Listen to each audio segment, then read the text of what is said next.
الأنوثة ماشي غير شكلك ولا طريقة كلامك.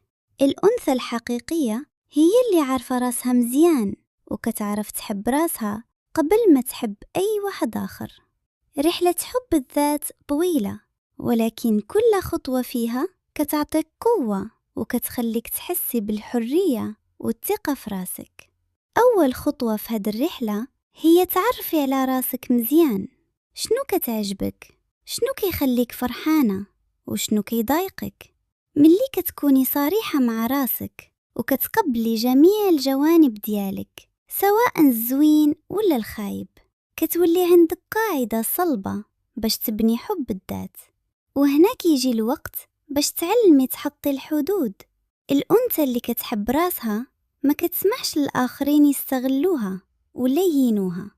تعلمي تقولي لا بلا خوف، هو جزء من الرحلة، وهذا الشيء كيعطيك إحساس بالقيمة ديالك وكيزيد الثقة في راسك. ملي كتبداي تحبي راسك ما كتقارنيش راسك بالآخرين. كل وحدة عندها الرحلة ديالها، النجاح والجمال ديالها.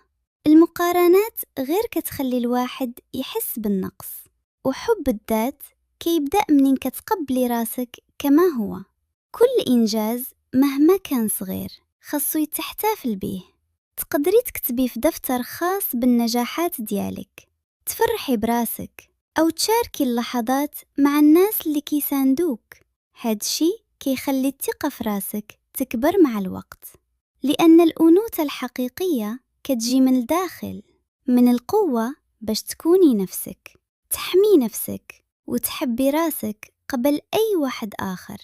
هذه هي الأنثى اللي تمشي في هذا العالم وتخليه يحس بيها بلا ما تحتاج تفرض على راسها شي حاجة.